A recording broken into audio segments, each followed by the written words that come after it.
All right, so I wanted to tell you all a parable, a simple story that gives a spiritual lesson. So let me paint the picture. There's a woman. She's in her mid-40s.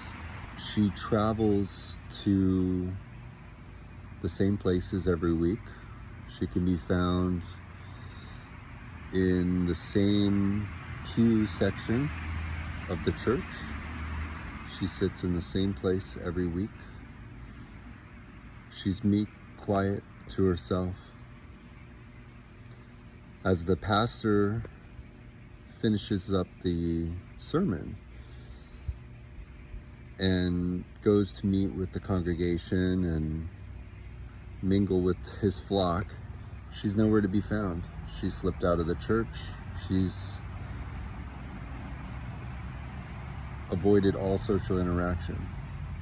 On the off chance that she was caught on the way out and somebody offered her to meet with the social group and go through to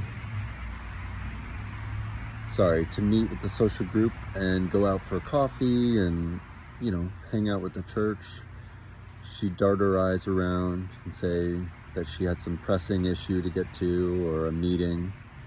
This woman lives a simple life. She works as a typist for a company that gives her endless piles of work to do.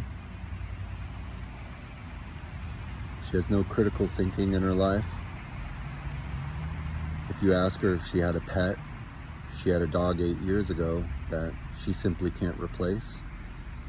The love that dog gave has left a huge gaping hole in her life. So she'd rather not feel that ever again. She has no boyfriend, no husband, very limited friends, doesn't go out to festivals, doesn't go out to bars, just stays on the same track every week, in and out, because it's safe. Now,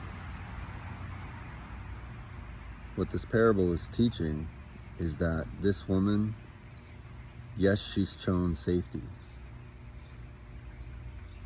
but she's also chosen no growth. So in life, there's always risk and reward. And if you're not willing to water yourself, if you're not willing to grow, if you're not willing to push yourself, if you're not willing to get rejected at that job application, or get rejected by that boy or girl that you like, you're quite literally stagnating yourself in safety. And what this woman fails to understand is that death comes for us all. So she may have created a safe, perfect circle in her life, but she's voided herself of all love and all things that could possibly hurt her, even to the point where she doesn't even want to replace her dog, because nobody could replace the love she had for her dog 8 years ago. There's no growth. There's no spiritual energy of evolution. There's nothing outside the comfort zone. And what's sad is this story is very familiar, and I think we all know somebody like this. So if you get caught in your safety loops, I think it's important to remember that life and death are whole together. And if you're not mindful of death, if you think that you're just skirting death or avoiding it because you're so safe, then you could be devoiding yourself of growth, evolution, love. I think that's the real key. You're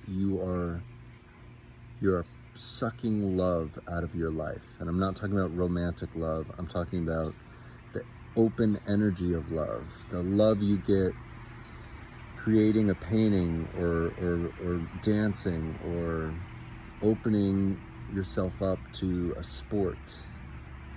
The love you get, the passion, the freedom of movement. Those are the things you void yourself of. You suck out. So, learn the lesson from the woman today. Is safety really that safe? Or is it just a false security blanket of no growth?